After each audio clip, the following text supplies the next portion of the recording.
He's one of the co-founders of the Freedom Cell Network. Some of you may be members of it.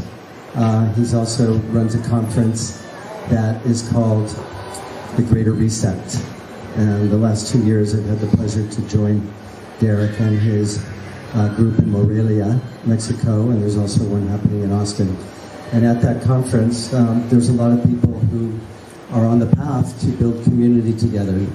It's, Derrick's talk is called Exit and Build in Mexico, and you'll understand what exit and build means in a moment. But it's what a lot of people are trying to leave the US, Canada, Europe, and other places, and Mexico does represent a land of potential freedom and opportunity. And many of us are on that path, and that's why we're all here today. So I'm really excited to have my brother Derrick Broze come up and talk. In addition to all the things that he's done, written books and traveled the world speaking, he's also decided to throw his hat into the political arena, and he's running for mayor of Houston. So let's give him a big hand.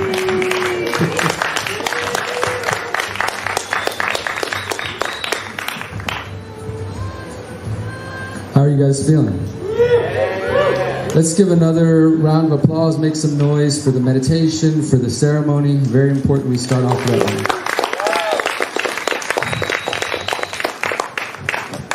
Would you guys be down to do a howl with me? Yes. Like a wolf, yes, that's what I'm asking. All right, let's take a nice deep breath together. Release. Do one more big one, and this time when you release, let out that howl, whatever feels right to you. There you go. You know, follow the lead. Follow the lead. All right, one more deep one.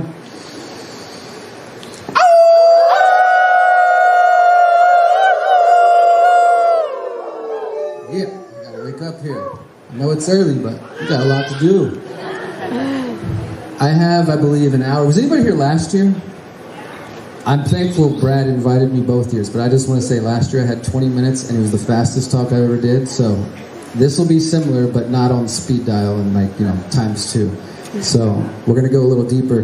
The only thing I want to say to start, and I like to say this at the beginning of all of my talks before I share a bit about who I am for those who don't know, and we get into this idea of exiting and building and some real, hopefully inspiring, empowering, maybe challenging ideas, is that the only thing I can promise to offer you in the next bit of time here is to respect your time, your energy, ask for that same thing back. We're all here sharing space together right now, right? And we're doing so freely of our own accord. Nobody's forcing us to be here.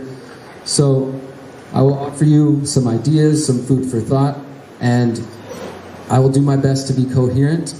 If anything I say upsets you, triggers you, makes you feel something special in your chest, just sit with it. Don't walk out the room. Stay with me. It'll be worth it, I promise. Maybe, we'll see. And the reason I say that is because I come into this space that I'll kind of loosely call the conscious eco-village, entrepreneurship, blockchain, merging communities, right? Whatever name you want to give it. I speak at a lot of different events. Last couple of weeks ago, Miriam and I were in Costa Rica for Envision. As Brad mentioned, we put our own event on in Morelia, in Michoacan, in January. A couple of weeks before that, I was at more of a suit and tie dinner kind of event in Atlanta. And the message is the same everywhere I go. It's just maybe tweaked a little bit different based on the people I'm speaking to. Does that make sense? So for example, I'll give you just a story. At Envision, which is a beautiful, amazing festival in the Costa Rican jungle with thousands and thousands of people, pretty intense to go through. But I love it because I'm there as a speaker to share my message, to talk about the message in my books and my journalism. And we're in the jungle, and there's 150 people there sitting, sweating, taking notes. And it's just like, yes, that's why I'm here. I'm here to share ideas, and I love that other people, yeah, they're there to party and have a good time, but they're also like coming to get it, right? Did anybody come here to get something really valuable out of this, like some solutions? And I know many of us, if not all of us, have our own projects and ideas and things that we're promoting, and we're hoping to maybe inspire each other, collaborate, see how we can network together. And that's one of the great things about these kind of events. But I want to also just emphasize that to me, and maybe some of you resonate with this traveling around Mexico or visiting other countries, it is not always something that's fun. It's, last night we didn't get in until 3 a.m. so I've slept for about 4 hours before this. There's a lot of stresses that can come along with it, but making the connections, meeting people, talking to people heart to heart does make it all worth it. Especially like in our little group this morning, our first group, when I get to meet other people who I know are genuinely here because they want to change the world. Is that anybody's goal? And I don't mean that in like some sort of like vague Instagram, internet, like, yeah, I'm trying to change the world. But literally, is your mission to see real change in your lifetime? By the end of your lifetime, your children's lifetime, because I know that's what I'm doing. And we were talking earlier in our group about having big picture goals and how that's kind of scary. But for me, it's like, those are the only ones really worth having, right? You take small goals to get there, but to imagine something huge and think that maybe we really could change the world. Maybe we really could change ourselves. Maybe we really could create a new paradigm, right? So I'm here to connect with all the paradigm shifters and those who genuinely in their heart and their soul and their spirit want to create a better world, right? Am I in the right place? Yeah! I think I am. Okay, so let me give you a little bit of background on myself before we go deeper. My name is Derrick Broze. I'm 38 years old. I'm originally from Houston, Texas. I've been living in Morelia for the last 3 years, since March 2020. I don't know if you guys remember, something happened around that time, and figured Mexico was the place to be rather than staying in the U.S. And it's been a beautiful journey. Miriam, her family's from Mexico, so we've been visiting for years, and we knew that we wanted to make a home in Mexico. So as I'm going to share just a little bit towards the end of my presentation, we're actually working on an eco-village in the mountains of Michoacan that we've been working on the last couple of years, and if everything goes well, by the end of next month, we will be the stewards of this land, and it's going to be pretty amazing. So I'll share about that in a bit. But before all that stuff, I've been doing journalism and activism for the last 14 years, based in Houston, writing books, documentaries. My main website's called The Conscious Resistance. I'll tell you more about what that means in just a few. And generally speaking, using my voice, my body, my pen, my keyboard to try to educate people, to empower people, not only to say, hey guys, here's some really scary things going on in the world, like as a journalist saying, hey, you should probably pay attention to this, but also then as an activist saying, well, here's some ideas on what we could do. Here's some solutions, right? I really don't like to present problems without solutions, because I think that there's enough people telling you how bad the world is, right? We've got plenty of that. And it's not to say we shouldn't pay attention, because I think we shouldn't operate in either extreme. I know people who are so far down the rabbit hole, they are miserable because they think everything's screwed. There's nothing we could possibly do to make the world a better place. The world's falling apart, governments are corrupt, people are, doing all kinds of things. And then there are people who are the other end of the spectrum who just want to plug their ears, put their head in the sand, and meditate and pray all day and act like that doesn't exist. And I don't think either one of those are going to be a strategy alone for success. So I've been doing journalism and activism for 14 years. I started to wake up, as some people say, in 2009, 2010. But my real wake-up paradigm shift experience happened in 2005. I was 20 years old, and I got addicted to crystal meth after spending a couple of years bouncing between this drug and being the drunk guy at the party and blacking out on pills and doing that for a couple of years. It was an interesting ride, but ultimately is not where I was meant to be. And that was preceded by a life of a young boy, a young man who was extremely depressed, tried to kill myself for the first time at 7 years old, several times between then and 18. And that depression, that sadness that I had as a young kid, which largely came from being born into a family with intergenerational trauma. I mean, no matter where you come from, I want to say one thing earlier, the sister said earlier about we're all indigenous. I think this is important for people to recognize. There's a sentiment in some parts of the world that is very much anti-white. I don't even like that word, because what is white? None of us are white, black, or brown, or yellow. We come from somewhere on this planet. You're all indigenous, every single one of you. In fact, it's the tribes of Europe that were the first people to be assimilated and colonized.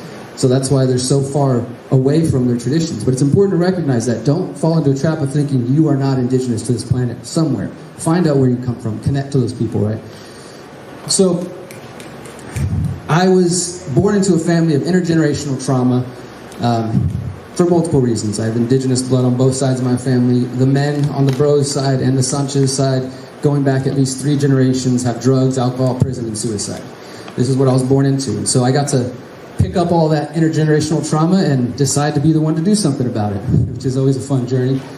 And as I got older, though, the way I chose to deal with this depression that turned into anger, that turned into getting arrested and fighting, and eventually trying drugs and thinking, this is the answer I've been looking for. Just stick as many things up my nose as possible, and that'll be the key to enlightenment, right? If anybody hasn't gone down that path, I'll tell you it doesn't work out, so just skip it.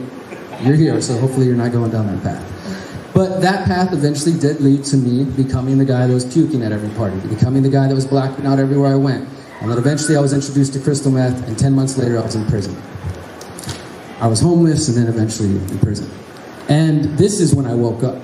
This is when I really woke up. Before I ever was paying attention to politics or government or eco-villages or permaculture or any of this stuff, I was lost in my own, my own stuff, my own doubts, fears, and insecurities, which is what it really is. And I call this the internal tyrant, which is often our biggest block, right? And I had to find myself in a situation where I'm in prison. I get my first sentence. I ended up doing 19 months between 2005 and October 2008. But the first sentence was about 11 and a half months. And I don't know that too many people in our beautiful world really experience powerlessness. Especially because we have so many distractions, right? Like, let's say your girlfriend breaks up with you, you're going through a divorce, any kind of traumatic event, the loss of a loved one. These are very difficult, traumatic things. I'm definitely not trying to downplay that. But we also have a world that allows you to distract yourself any number of ways. The internet is one of the great distractors, social media, right? So we can avoid things very easily. But when you find yourself in a position, as I did, where I was locked up, and I'm in these four walls, and I know that I'm not going to leave this place, no matter how much I scream, cry, get on the phone and call my lawyer, call my girlfriend, call my mom. If I'm angry, if I'm sad, none of it matters. I am not leaving this building until these people allow me to leave. I can't eat until they say I can eat. I can't go to sleep till they say I can go to sleep. I can't go to the bathroom in privacy. And that feeling really is where I found myself. I had to get to that point of just being like, holy shit, how did I get here? I've been mad at this guy my whole life, for my father, for his drug addiction, for not being there, being in and out of prison, and here I am. And that was really the thing that started to begin my journey. I got my grandmother, who was a huge spiritual influence on my life, and my dad's mother. And she started sending me books about prayer, meditation. Specifically, I got into originally Zen meditation, Buddhism, and then just, in general, was opening up. And I was coming from a place of that anger had made me really hate the idea of God or any kind of thing, spiritual, religious. I was just like, yeah, fuck all that. I hate all that. But then being locked up and in those places, when you hit a low, you start looking for answers, right? I started looking internally. I started praying and meditating every day while I was locked up. And that was the beginning of kind of peeling back those layers and seeing how I got there. And now all the things I'm sharing, obviously it's been 18 years. With reflection, I can easily see, wow, I was traumatized from this thing. He didn't show up. He said he was going to be there. And then I felt this way. And I stopped trusting people. Then I got into drugs. I could see the clear path. And I'm sure it was obvious to people who are watching me, because when you go down these paths, you typically lose friends and family after a while who just can't be around it. They just you don't want help right now. I'm going to let you do your thing, right? So as I was locked up, though, I really started doing that healing and started going down this path. And as I said, I ended up doing 18 months between 2005 and 2008. Locked up for a year, got out for 5 months, went back for another few months, got out for a year. I did that. I played that whole game. So I didn't get the lesson right away, but it was the beginning of my healing journey. And when I got out for the final time, October 2008, I was now a felon. And in the United States, for those who don't know, a felony is basically a bullseye on your back. You can't get a job in many places. You can't get rented in many places. And some aspects of society, people judge you just based on that. Somebody hears you're a felon, oh no, they might assume you're a violent person, or whatever kind of assumptions are made when people hear that, right? And so I'm coming out of prison, the happiest I've ever been. I remember getting out of prison, and I literally remember the moment that I was able to feel joy. And that helped me see, wow, I've been under this cloud of depression for the first 20 years of my life, all this heaviness. And I got out, I'm a felon now. I spend weeks trying to find an apartment. Oh, you're a felon, sorry. Try to get a job, you're a felon, sorry. Over and over, playing that game, right? Just learning. And at the same time, just being so grateful to be free, to be alive. And I can take a shit in private now. I can eat whatever I want. I can walk to the fridge when I want. Just all those simple things that we take for granted, right? I'm a free person, right? And I was a free person in there too, in here, no matter what they did to my body. But it was just this really beautiful time where I was starting to understand the joys of life that had been really hidden from me, or I just couldn't see them at that time. And I remember, just as one example, I finally did get a job. It was at some crappy warehouse unloading women's shoes, and they gave me 3 or 4 hours a day at most, 20 hours a week at best, and I had to take a 2-hour bus from one side of Houston, downtown, then the other one, just to get there. So I'm doing 4 hours of buses each day to work for 4 hours for very little money, and I was the happiest I'd ever been. I was getting out of work. Here's a field. You know what? Forget the bus. I'm just going to take a nap in this field today. Just lay down. I remember these moments of just pure joy and coming to me, and really that childlike wonder starting to come back. And this is, of course, because I started to do the work on the inner child.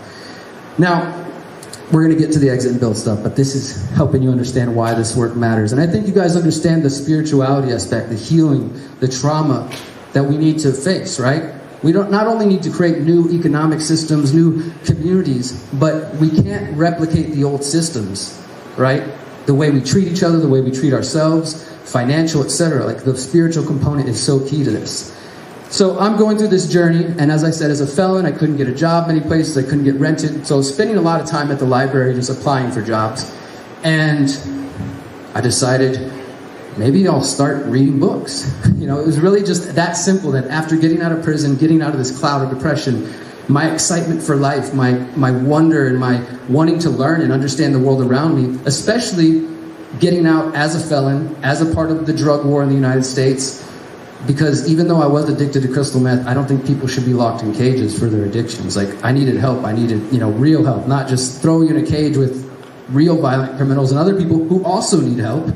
So, this is not any kind of endorsement of the prison system at all. It was a horrible place, and there are plenty of good people, just like all of us, who never make their way out of it, and who don't get their shit together like I did. And it's not because I'm special or they did anything wrong. It's just, when you get out, those support systems aren't there, I didn't have family to help me. I had to do, like what I said, go through all this stuff, but I was determined to do it because I knew that there was something better for me.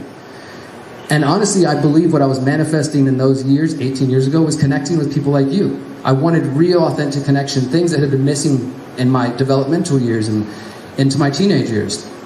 So I started checking out books at the library. I read this book called Cannabis: A History. And it's a really cool book. It's just all about the history of the cannabis plant, the sociological impact, the scientific background, and the legal history. And in the United States, cannabis was made illegal with the 1914 Harrison Act, largely based on racism and the oil industry trying to push the hemp industry out. In terms of racism, it was saying black jazz musicians are going to get high and come steal the white women, or the Chinese migrant workers are smoking weed and they're coming and taking our women. It was literally bullshit like that. And this was something totally new to me. It was like, wow, this is not the history I was taught in school. This is not the things that, I didn't know this even happened. And that was the first sort of light bulb of, well, what else is going on in the world that I haven't been taught? And here I am 14 years later doing journalism and activism, but it all started with that stuff. From then, I started an activist group in Houston called the Houston Freethinkers. We started doing everything from building community gardens, protests, rallies, marches, all that typical stuff, skill shares, art festivals, music events. And it all started with that going to prison for me. I don't know why I had to choose that path, but that's the way that I needed to go. And it helped me see how important the spiritual healing is to the activism, to the trying to create a better world, right? Oftentimes, our activism, and I think everybody is an activist, whether we realize it or not. I mean, we could define that in many ways, but I think every single person is an activist. Some of us are just more active than others. And also, activism takes many different forms, right? Raising a free, beautiful child is an amazing form of activism, right? Giving them the skills and the tools they need to be another amazing person coming to this planet. That is probably one of the best things you could do, right? There's so many different ways that activism can take a form, but for the most part, the activism we see in the world is very reactive. They're building a pipeline over here, let's all rush over there and spend all our resources and time and go, fight and protest that. I was at Standing Rock, I was there, I was documenting. They're killing somebody over here, doing this thing, they're destroying the environment over here. It's very reactive. We are not guiding the show, we're being led. And I started to desire something a little bit different than that. And also, I wanted to bring together activism and spirituality. That's why I called my website The Conscious Resistance. I started it 10 years ago after getting into activism. The first couple years of my activism were kind of like a double life, because I had my spiritual friends. We would go to meditations and ecstatic dances and consciousness retreats and stuff. And I had my activist friends. We'd do rallies and marches and protests. But for the first couple years, these groups were largely completely separate, because I would go to my activist friends and I'd say, we'd be at the protest holding a sign, or we'd be doing some activist thing. I'd say, hey guys, there's a meditation this weekend. There's a trauma healing event. I think it'd be really great for us. And they'd say, what are you talking about, hippie? Are you high? What are you talking? Like, it's just, a lot of the activists I knew were mostly atheist, logical, rational people who really didn't seem to have an interest in the deeper kind of journey. At least they say a decade ago. And in that same time, I would go to my spiritual friends, my consciousness groups and meditations, and I'd say, guys, did you hear about this latest police shooting that just happened? We're going to go march tonight and this and that. And they say, don't talk about it. You're going to manifest it. Only good vibes here, no bad vibes. Right? And so for the first couple years, I was just like, okay, I guess I'll do activist things over here and I'll do spiritual things over here. But eventually, in 2013, I don't know if you guys have ever had one of these nights, but it was the summer of 2013, and I probably was up till 3 a.m. watching too many YouTube videos. And then this phrase was whispered to me, the conscious resistance. And to me, what that means, it's the realization, the recognition, the understanding that the struggle for a more free, ethical, and just world will not come from only confronting the physical institutions of power, be that government, corporations, presidents, prime ministers, etc. And it also won't come from only meditation and only prayer, because we do have physical bodies. There is a physical earth. And I know some of us are trying hard to be 5D, and if you're there, come back, because we need you here too. But it's about that balance, right? That's what the conscious resistance means to me. My website, theconsciousresistance.com, I have a book trilogy based on these ideas, exploring the intersection of freedom, anarchism, self-governance, and spirituality, and how these things intersect. And the beautiful thing about starting off with a ceremony, respecting the people of this land, which is absolutely important, not only the people of this particular land on here, like the neighborhood here, Tulum, this entire part of Mexico, this entire part of the earth, right? Like respecting everywhere we're at, because each area is important, and paying homage to the people that have come before us. And also, let's just do a reality check, paying homage to the fact that this area is not sustainable, and that there are way too many people coming here, and that many of the locals do not want people to come here. Some of them do, but others don't. That there's a train being built that's, potentially going to destroy ruins that are going to be lost to history. There's all kinds of things going in the background while we're here having a good time. And I think it's important to acknowledge that and to be real, that we want to be a part of that solution, right? We don't want to just come in and we're going to be in our own bubble and create our solutions, but not actually impact the local community. I encourage you, wherever you're coming from, make sure that you are integrated locally. So, the conscious resistance, though, is about exploring that intersection. In my view, before the institution of government and religion, organized religion, we were free to connect to the divine however we wanted. Before the priests came along and said, only through our books and through our prayers and through our traditions can you connect to God, right?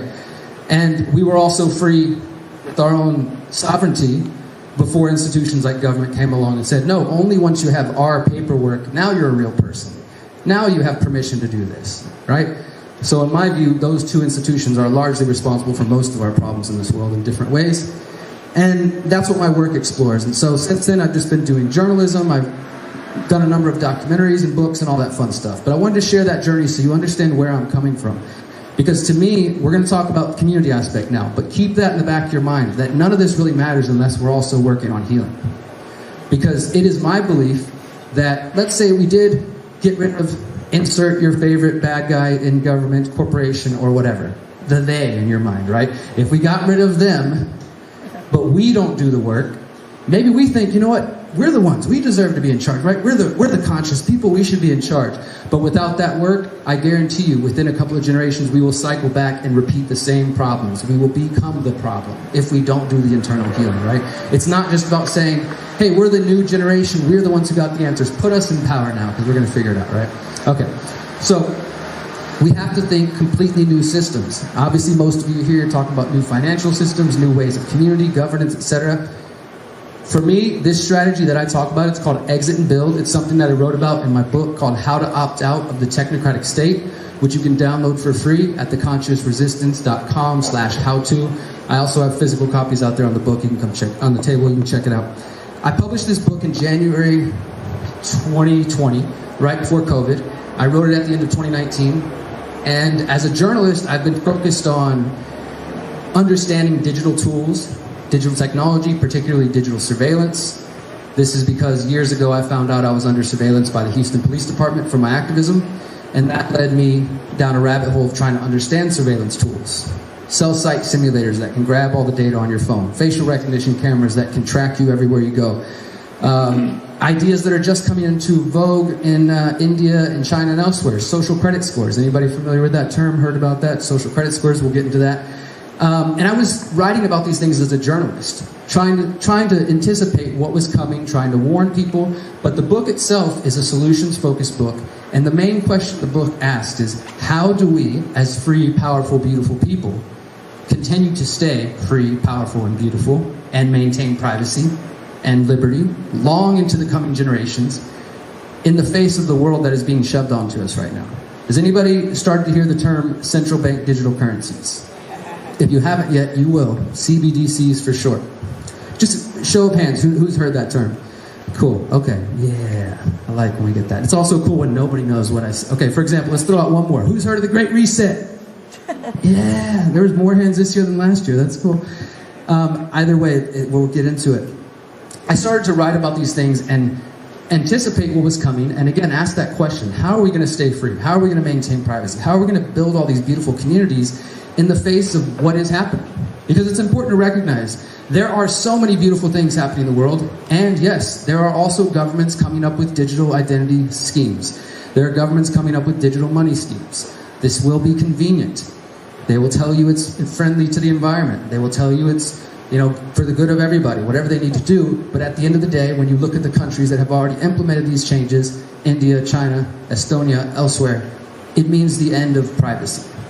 And that leads to the end of individual liberty in long term, if you study history. And that is something that I'm concerned about, especially in terms of the communities we're trying to build, right? For me, largely my desire to build a community came out of wanting to not be a part of that system, right? I see the vision that they are creating. You'll own nothing and be happy. Social credit scores, smart cities, digital identity. And there's aspects of that I might take and say, yeah, let's tweak it and do it in a voluntary way. But I reject this idea that we should have people top-down managing our society, right? This is a philosophy known as technocracy. I don't want to spend too much time on this stuff because we're here to talk about exit and build. But I want you to understand where I'm coming from. I realize that this is not the life I want. So then maybe I should focus my energy on what I do want. And for me, the real solution, which all of you are participating in, whether you realize or not, is to create parallel systems, parallel networks. I don't believe the answer is, let's go try to overthrow the bad guys, or let's put us in power. I'm not running for mayor of Houston because I want to be a politician. I'm doing it to reach people because I think it's really crucial time right now. And by running for mayor, I get on TV and radio and all this fun stuff, and I can say the same message to the 4th largest city in the U.S. So I'm not doing that because I think there's any hope in the political system. I have no hope in the political system. I have no faith in the political system. I have no desire to give anybody hope or faith in that system. The best solution, I believe, is we build parallel systems. And again, whether you realize it or not, you are a part of that. Our communities, our goals, our projects, they're all going to look different based on our resources, our desires, our experience, etc.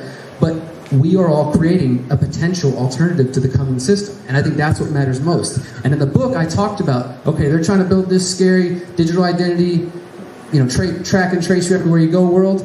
Well, if we know we don't want that, which personally I don't, then what are our options? And I laid out 3 different options in the book. Briefly, the first one is I called apathy is death, which just means if you know the world's not heading a good place and you choose to do nothing, you're selling out the future generations. You're selling out your ancestors who worked hard and went through blood, sweat, and tears to get us here. No matter where you come from, all of our ancestors had to go through struggle to get us here. And by choosing to see that there are some scary things on the horizon, whether you're talking about the environment, governmental programs, economy, whatever, knowing and choosing not to act, I don't know. I mean, it seems like an act of cowardice to me. And I think that so that's one thing, is if you're going to do nothing, there's problems, but you know what? I'm just going to throw my hands up. We're screwed. There's nothing we can do. Or I'm paralyzed by fear. or I'm just going to remain apathetic. YOLO, let's just go party, and somebody else will worry about that, right? I think that's choosing a slow death, one way or the other. We're funding and working with the banks that ripped people off in 2008 and the years before that, and that are currently engineering a banking collapse. We can't, it's just the same thing of like saying, I don't like what Monsanto is doing, but I'm going to keep buying Roundup, right? Like, think about it in those terms. It's idea of voting with your dollar. Exit and build is very similar to that. You recognize systems that aren't in line with your values, and you say, you know what? I don't want to support that system anymore. I'm going to come up with a plan, a step-by-step plan of how can I go from where I'm at now to transitioning away from that system to systems that do support and represent my values, right? And it's not easy. I haven't used a bank account since 2008. I don't pay taxes, not because I'm a greedy person, I don't care about anybody, but because I don't want to fund war, violence, surveillance, death. And it's involuntary taxation, it's theft. Whatever way you look at it, it's theft. So I don't support those systems. That doesn't make life very easy. It makes life very difficult when you live halfway in the matrix and halfway out, and everywhere you go, they're expecting you to have a bank account or have a credit card connected to this system or all these kinds of things. It takes planning, it takes maneuvering. But for me, it's important enough to do it. And I'm lucky enough to have a partner that is along with me on this journey. And there are times when we're traveling, we're out, and we're like, oh, this thing only takes some system we're not using. How do we maneuver this, right? And it can be frustrating, it can be difficult, but the moments that I know, you know what, this is because my principles and my values matter enough that I'm willing to go through some discomfort. I'm willing to spend some extra time if it takes, because I can't just use the system. Like, let me give you a real world example. 2 of them.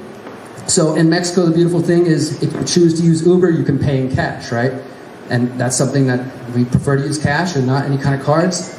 And in the US, that's not an option. So we're flying to an event in Miami, we land in the airport and realize we can't get out of the airport because the Uber won't take our cash. We don't have a card we don't have a bank account connected to it, and you didn't used to have a bank account connected to Uber, but now you do. So you can't even operate without connecting a bank account. You see how these are subtle ways that get you to integrate into their systems. Oh, I guess if I want to use Uber, I need to get a bank account, okay? And then you realize the bank you're supporting is responsible for all kinds of things. Banks like HSBC, Bank of America, JP Morgan, funding Jeffrey Epstein, funding human trafficking, funding drug running. Yeah, these are great people. Let's put our money in their banks. It doesn't work for me. But that doesn't mean it's going to be easy. In fact, it's very difficult. Another example of where it's headed. So we're in that same airport, trying to figure out how the heck to get out of there. And we're like, oh, we're hungry. Let's go get some food. So we find a place that seems to have food that we can eat. There's a human being behind the counter. There's plates. There's food. I have cash in my hand. And I ask her, can we get some of those? Here's some money. And she says, no, you have to scan the thing in order to order. You have to have a QR code to scan it. And I said, oh, I'm sorry, we don't do that, or we're not interested in that. Well, the person couldn't take my money. There's like a disconnect already, right? This is the future that some people would want, a world where artificial intelligence runs everything. And I know some of us think that there could be positive elements to that, but there's also scary elements. A world that disconnects the humans from each other, right? Human being to human being. I have money, you have food, can we exchange this? I'm sorry, the machine says I can't do it. That's the potential danger, and there's so many other worrying implications. And I talk more about this in the book, but I'm being told I have 5 minutes already, which seemed very quick. But I'll roll with it. And the main thing, though, to understand is that this exit and build idea, it is in terms of physical location, but it's also, as I said, it's your personal relationships. I encourage you to take what I call a holistic self-assessment. This is another one of my books that you can download for free. Looking at your relationships. Okay, so let's say you do want to live more in line with your values, and you're like, well, let me look at my financial situation, okay? I have credit card debt I want to take care of. My money's in this bank that I really don't support. What kind of plan can I come up with to start transitioning? Okay, maybe the first step is I'm going to join a local credit union, because at least that's a little more local. It's in my backyard, right? Or I'm going to start learning about cryptocurrency. I'm going to form a local barter network. Whatever your mode of action. Start addressing that situation, because if you don't start taking steps, don't expect any change to come about. And I know that's very basic, but sometimes we forget that. We have to be practical, right? Let's say you look at your current job and you're like, well, this job's paying the bills, but it's also very much going against my values, and it makes me feel like throwing up every day I walk into the office, right? Anybody ever felt like that with a job you had? Well, we got a lucky room here, because there's a lot of people out there who do feel that way, and who are living this slave grind every day and not coming home feeling fulfilled for how they're making their money, and maybe feeling the exact opposite, right? So then the idea in that situation would be to start thinking, okay, how can I transition out of this? Do I have an entrepreneurial skill that I want to offer? Maybe there's that thing I've been wanting to teach people forever, but I've been holding back. Maybe I start making more energy and time into that every week, right? And then slowly you start to transition into entrepreneurship. Or you come to events like this and you network with other people and an opportunity presents itself. The point is we have to be willing to examine the relationships we have, relationship with government, with corporations, with each other, with financial institutions, our relationship with the earth, all these things, and look for inconsistencies. I strive to be not a perfect person, but a person that is nearly as close as possible living in line with my values and principles, right? Everybody here said they want to live in line with their values and principles. So it's not about me judging and saying, why are you doing that? Why are you living that way? It's up to each of us as individuals to say, I want to take that journey. And even if it's not going to be easy, even if it's going to be difficult, it might require me to learn new skills, to meet new people, to even work with people with different opinions. Oh my God, it seems hard for some people these days. If it's what you really want, you will put that energy in. You will put that effort into creating this better world, right? So, exiting and building, whether you're thinking of Mexico or anywhere else, the point is there are some systems coming into our world very soon. And again, come find me if you want to know more about this. If I sound like a crazy person, go check out the book, check out my website. I can send you the sources. I don't want us to be swept up into that world, right? We were having this conversation earlier, this metaphor that just kind of came to my mind. That right now, we're all a part of this beautiful solutions-focused movement. And there are people like us all over the world who are focused on solutions, right? But if you don't, there's so many people who only see problems and they don't even know that we're here doing these kind of things, right? They haven't even realized there's a solutions-focused movement. And I feel like it can just pass you right by if you're not proactive. This is not a passive movement, at least not from my perspective. This is a step up, take action, get involved, get activated, right? And it's kind of like the way I saw it when we were talking about it. It's like this beautiful flowing river, and it's right there, and you can just walk right past it and only see the problems. There's all this horrible stuff, or you can step right into it and flow with the rest of us who are trying to create solutions in the world, right? Does that make sense? Does that make sense to you guys? All right, I hope this has been coherent. I've had 4 hours of sleep and didn't plan anything. I've got a couple things to wrap up here. I think I got less than a minute. I just want you all to really think about the systems we're trying to build. We all have different perspectives. I know there's people here who believe the United Nations and the World Economic Forum are good institutions, and I'm not here to tell you that there's no good people in those institutions, but they do not have our best interests at heart. They do not really care about indigenous people. The same people who started the United Nations, the Rockefeller family, and many of these people are the same people who brought us GMOs, who brought us pesticides, who came to Mexico to tell indigenous farmers they don't know how to farm and try to give them pesticides and get them doing monocropping. We cannot look to those institutions to build a better world. We need to reject those institutions and build our own. Don't fall for the trap. Don't fall for the buzzwords, sustainability, diversity, equity, whatever. Look beyond what they really want. It's a world without privacy. It's a world without individuality, and it's a world without freedom. And I don't think that's what we want. I encourage you to look past that and build a better world. Thank you, guys. Hey, everybody. If you can hear my voice, I'm going to try to be loud and interrupt your conversations as much as possible.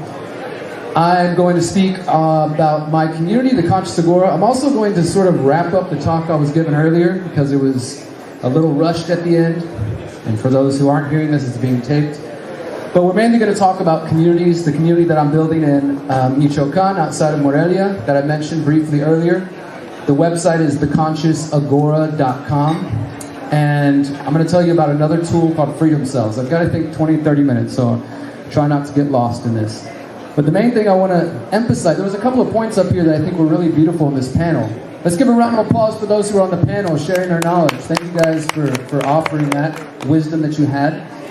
I just want to say that, well, there were so many beautiful things. There was people talking about being considerate of gentrification. There's people talking about considering the locals, integration. These are things that are really, really important to me. And there was also a woman asking about how do you find people? How do you get connected to new community members? How do you vet community members? So that's some of what I want to talk about. So if you didn't hear me speak earlier, my name is Derrick Broze. I'm a journalist, activist, documentary filmmaker, author, all this good stuff. But the main focus of today is that I'm building a community along with my lovely partner Miriam and a few other people called The Conscious Agora, theconsciousagora.com.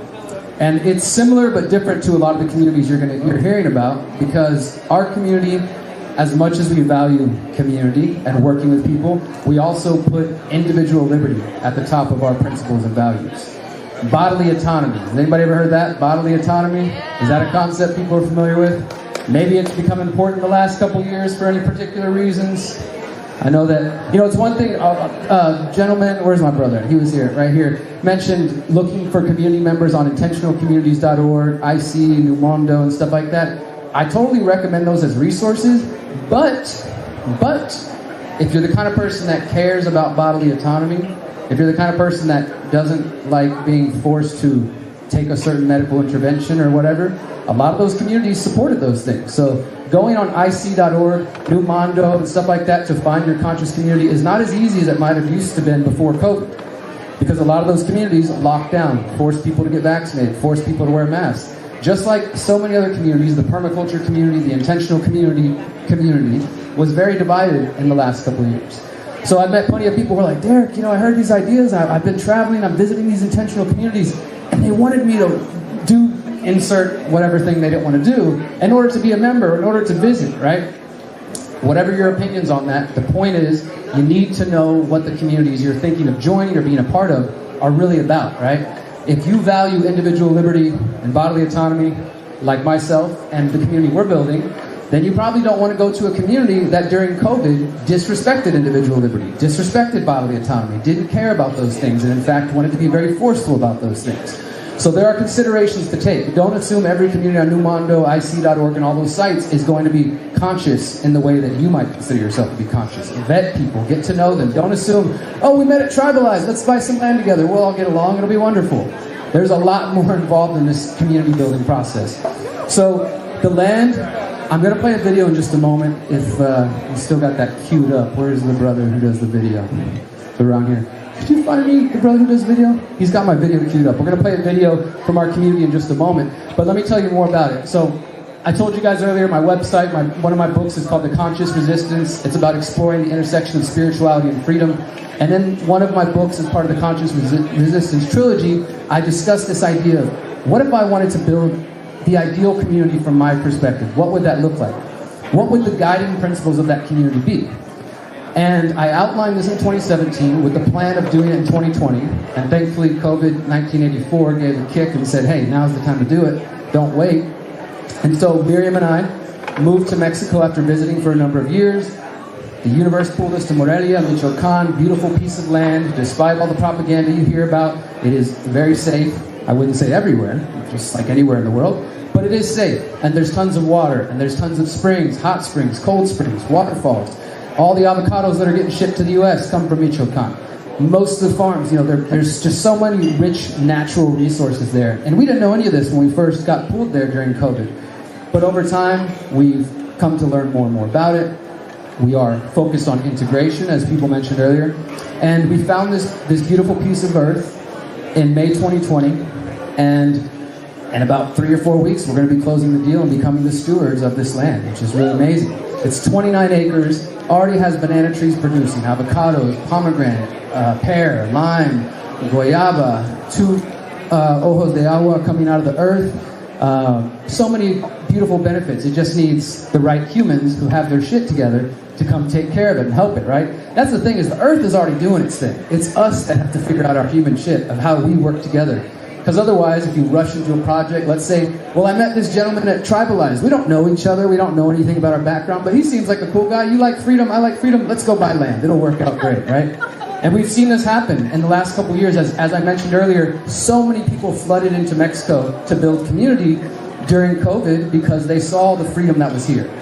And so they were in a hurry, they were in a rush. I mean, I've literally had families reach out to me and say, hey, we're Canadian, retired dentists, and we're trying to get out of Canada. We have $100,000. Can you join your community? And if I was maybe a less moral person, I might have taken that money.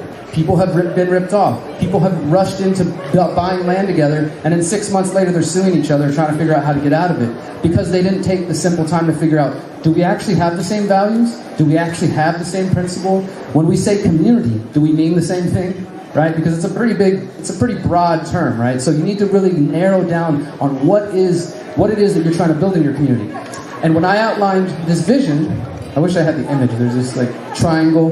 But the foundation of our community is individual liberty, what I call sovereignty of the individual, and everything that that entails, right? That means that each of you here are a free, powerful, beautiful person. You are capable of organizing your own lives and running your own affairs, as am I.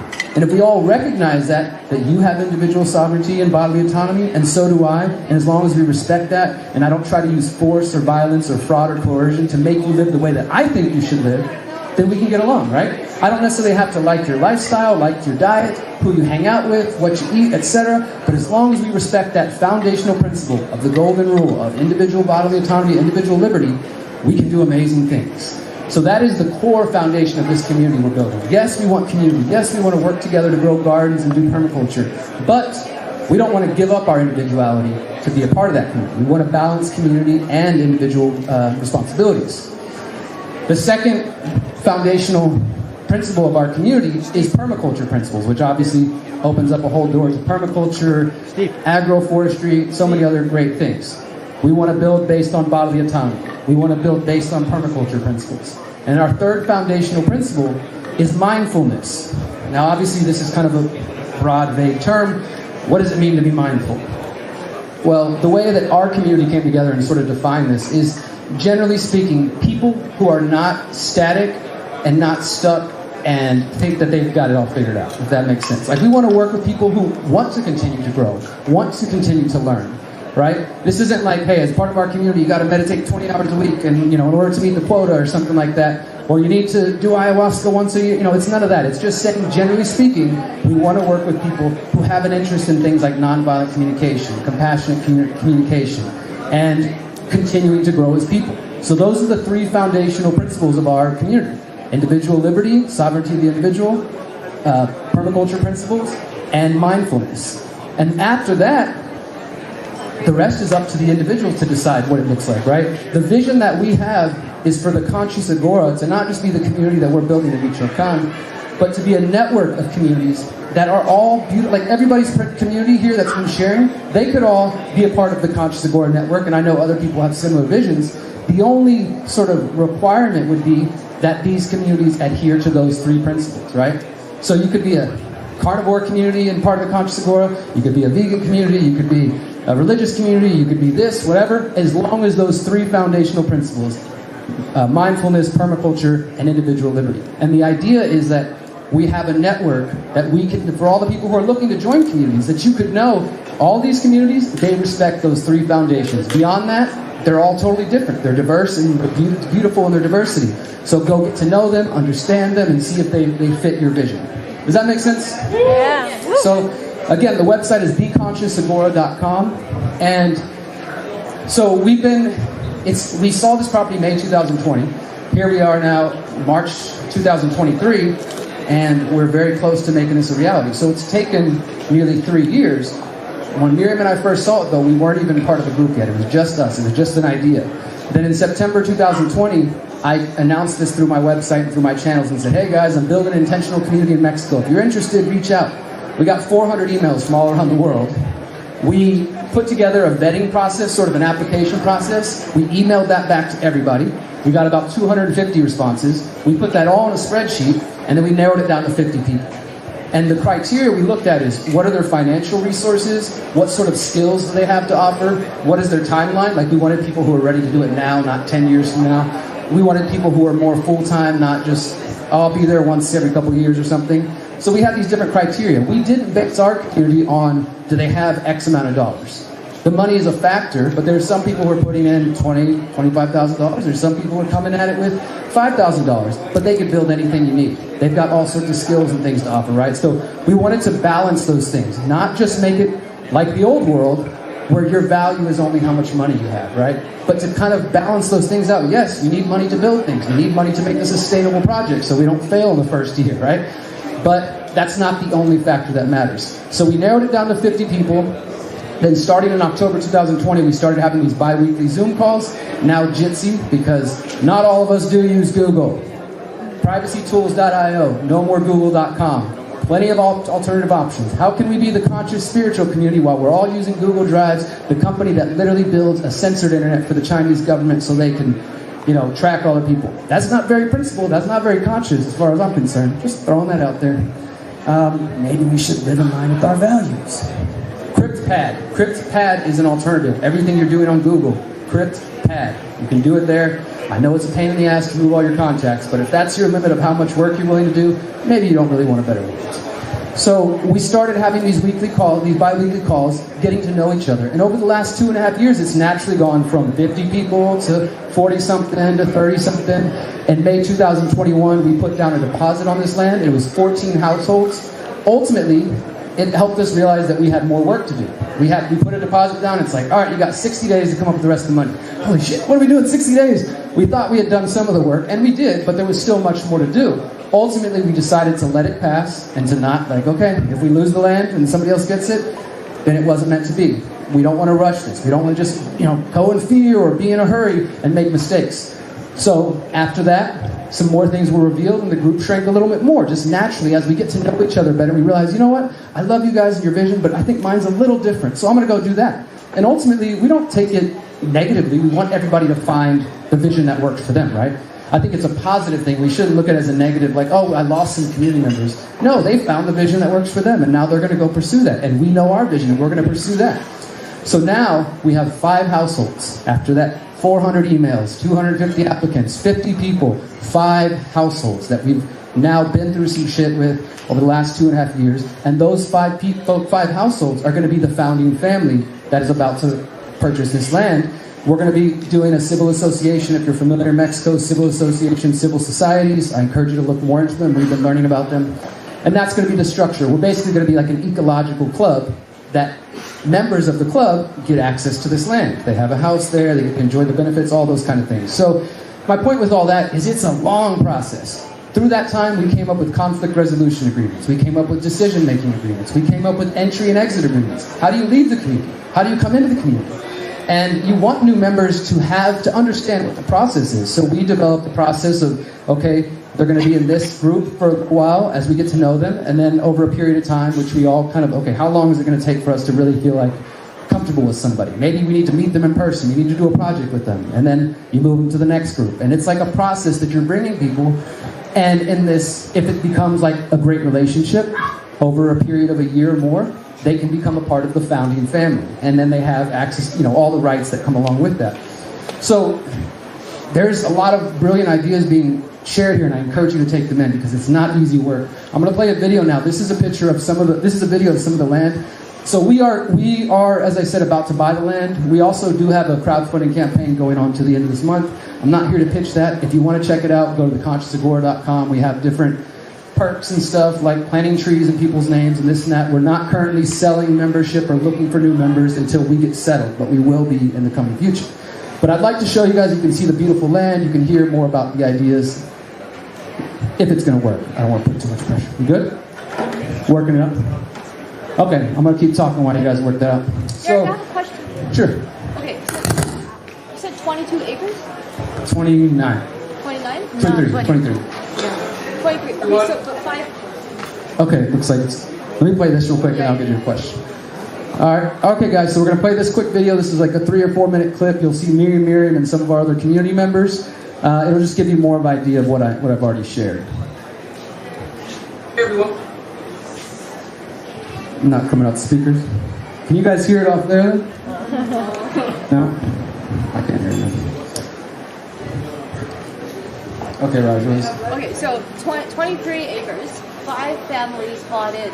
Just so I'm understanding correctly, did you guys divvy it up or it's all in one? The way that we approach so her question is, 5 households, we had 23 acres, how is that being broken up and stuff? Again, the way we approached it, this land, as I mentioned, as you're going to see in a moment, it's got banana trees, it's got springs, it's got all this stuff. And in the beginning, there were some people saying, okay, I want to build my house right in the middle of the fruit orchard, so I own all that, right? And we realized, okay, if we start going that approach, we're going to tear up the whole land, just trying to build all these beautiful places. So instead, we focused on the flattest area, which is about, I think, 2 acres, and we're going to build our village in there. So everybody will have their plot, and we'll be neighbors, but it's also going to be a food forest, so you won't even know that there's, we're going to make it very much like integrated into the nature. And we're also building a holistic education center, which is where we're going to teach people about permaculture, about blockchain technology, about organizing. It's going to be like a Greater Reset boot camp for those of you who know the Greater Reset. So yeah, when you're buying into the community, what you're buying into is, okay, I have a plot that I can build my home on, but you're really buying into access to all of these common resources. The fruit trees, the springs. There's also this beautiful thing you see on the video where you can jump into this fresh spring water. And so really your buy-in is like, okay, I'm putting money towards the purchase, like with our founding group, and that's gonna reserve me this particular plot. But that's not like all, the buy-ins. And it's been like a challenge, and also just a weaving as a group together, because like I said earlier, if you heard my talk earlier, we have to not just approach with the same old systems. And in the old system, in Babylon, the Matrix, whatever you want to say, it's like, hey, I have X amount of dollars, what does that get? I need to make sure my money is reserving a big enough plot based on how much this money says this land is worth, right? Instead, we're saying like, okay, you will have a home in there and you'll have full access to it, but you're not just buying that plot. You're buying into the idea, not only the idea of what the land has to offer, but the bigger picture that we're creating, if that makes sense. Another? That's fine. We're going to make it work. Okay, guys, they're going to play this video. He's going to use the mic. Again, this is a 4-minute clip. Yes, ma'am? Sure. Make an announcement. For anyone who's...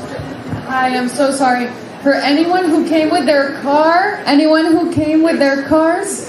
okay, any cars that are on the main road, there's 2 white ones and 1 gray one. They need to be moved immediately for some big truck that needs to go by. Sorry. Cars! Anyone came with their cars? I will tell them. Thank you. Okay, all right, we're going to try to do this clip. I just got a couple more minutes before Mariano comes in and drops his knowledge. We're going to play this clip from our community, and I'll share one more thing and we'll be done. Here you go, brother. Hey everyone, my name is Derrick Broze. For the last 13 years, I've been an activist and a journalist, and I've been looking for freedom. I've been looking for community, trying to understand how to create a better world. And I've done so many different things to try to do this. I've done protests and rallies and marches. I even ran for mayor, thinking that maybe this was the way to create the world that I want. And over the years, I've come to see that it's not really going to lead to the change I want. That if I want to see change in the world, I need to be that change. I need to create it myself and live it and embody it. And so in 2016, I started thinking about this idea of creating an eco-village called the Conscious Agora. It would be built around the ideas of individual liberty, permaculture, and mindfulness, trying to create a better world, be better people, continually evolving as people all around. And I've been working on this idea for the last few years, but it wasn't until 2020, when my partner Miriam and I moved to Mexico, that this project really took on its next phase. Hola, my name is Miriam, and my desire to live in harmony with all life has led me to learn permaculture, to learn different healing modalities, and also organize community events like group meditations and yoga classes. Our decision to move to Mexico led us to Morelia, Michoacán, a beautiful mountainous region known for its vast bodies of water and its rich soils. This right here is where we found the land and future home of the Conscious Agora, filled with hills and springs and mountain water and delicious fruit trees. We fell in love. We looked for beautiful people who shared a similar vision, and for the last 2 years, we have been working together to strengthen that bond, that relationship. And now, these are the founding members of the Conscious Agora. Hi, my name is Jess. Leading sea kayaking trips on the west coast of Canada gave me the opportunity to share my love for the wild and outdoor spaces and reconnect with nature. Now I'm excited to be part of this project, the Conscious Agora, that together with your help will live as an example of what's possible when we live in a holistic and symbiotic connection with the natural world and each other. Hi, my name's Ethan, and I am super stoked to be a part of this project. We've got a beautiful piece of land here in mind. It's phenomenal. For the last 10, 12 years of my life, I've really been longing to be a participant in something like this that's focused on individual autonomy within community, as well as earth restoration and regenerative agricultural practices, permaculture, and all that kind of stuff. I've been into it for a number of years now, and I've been following Derrick's work for about 5 years now, starting in 2018. When he put out the invite to participate in this, I was super excited. I was like, man, I got to get involved in that. So here I am. They welcomed me into the project.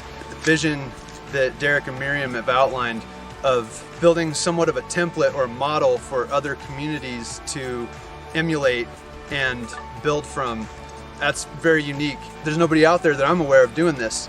So with your help, we can make that possible. With your financial support, the Conscious Agora team will be able to complete the purchase of our land. From there, we will build the Holistic Education Center, which will be our home for teaching permaculture skills, natural building, self-defense, meditation, and other practical skills that you can use to empower yourself. Our long-term goal is to take all of the knowledge we gain and all of the information we have and share it with you so you can create your own conscious agora where you live. Together, we can create a network of free communities focused on building a better world for coming generations.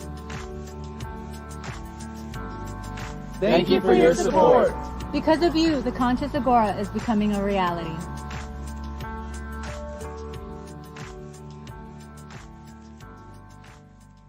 There you go.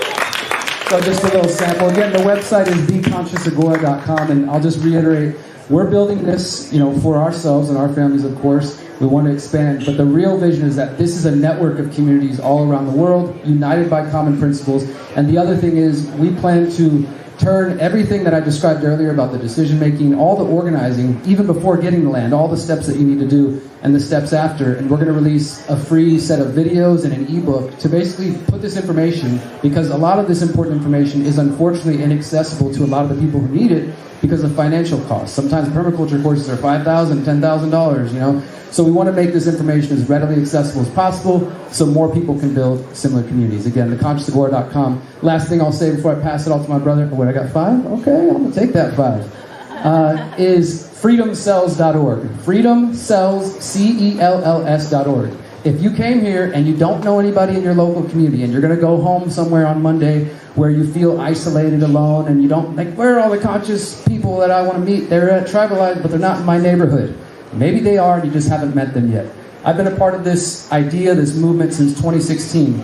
Generally, the idea is we come together in small, decentralized, local groups, ideally of 8 to 9 to 10. There's some group dynamics and some group studies behind that. But the idea is that we build these decentralized groups all over the world, and as we're doing that, we're building alternative food production and distribution systems, we're creating new communities, we're focused on things like blockchain and alternative economic systems or barter networks or whatever you're into. We are literally creating the parallel network to all that garbage I described earlier. For those of you who were here earlier and heard my talk about social credit scores and CBDCs and all the scary use of blockchain, because it's a technology, so it could be good, it could be bad, right? It depends on who's got control of it. And in fact, I want to say this earlier just to kind of hammer the point home. For those who heard me talking about the sort of scary dystopian future that some people are trying to build, and I mentioned China, a lovely woman came up to me after that talk and shared her personal experience of having to scan her face to get into her apartment, to having to scan her face to go to work, of having to deal with the social credit system. So I just want to say that this is a reality, and that's why I'm focused on building parallel systems. The Freedom Cell Network at freedomcells.org, you can go create a free profile, put your skills, put your interests, put your goals, and put your location, not your home address, but say the closest town, and that adds you to our network. And the main feature is our cell maps and our member maps. This helps you search so you can find people. You can search, show me everybody within 10 kilometers of me. And it'll show you the people that are on there. You can check out their profiles. Oh, look, they're interested in permaculture too. Let me go ahead and message them, and we'll go out and, oh, there's a group locally. Let me go join that group and get involved. I'm not saying every person you meet is going to be your cup of tea, but this is just a way to facilitate connection. Then throw away the website and start building in the real world. freedomcells.org, not freedomcells.com. There are people who are trying to steal our traffic, and if you go there, that's some kind of like Republican thing or something. Go to freedomcells.org. And last thing, the cells, like every single beautiful cell in your body, are powerful, individual, and unique. But together, they're part of that larger ecosystem, which is us. That's the vision for the Freedom Cell Network. I've been promoting it for 7-8 years now, and before COVID-19 84, there were about 2,000 people on the website. We now have 40,000 people on the website from all around the world. There are probably tens of thousands of more. And in fact, if you're on Telegram, guys, if you're on Telegram, search Mexico Freedom Cell in the search bar, and you'll see the list to the main Mexico Freedom Cell. Check the pinned message. There are 15 to 20 different Freedom Cells all around Mexico. If you're a traveler, if you're looking for like-minded people, use the website, use the Telegram resources. And there's probably more people who just took inspiration and are doing it offline. The point is, if you're looking to make connection, if you want to add your intentional community, add it to the Freedom Cells map. Because like I mentioned earlier, some of the websites like IC.org and Numondo, they're with people who might not really have the same values as you. Just because people are building intentional communities doesn't mean we have the same values necessarily. That's all I got. Thank you guys. Since 2012, the Conscious Resistance Network has been an independent media organization focused on empowering individuals through education, philosophy, health, and community organizing. We work to create a world where corporate and state power do not rule over the lives of free human beings. Our motto is leading by example and helping others in their pursuit of freedom. Visit theconsciousresistance.com to find our articles, documentaries, interviews, podcasts, books, and more. Remember, you are powerful, you are beautiful, and you are free.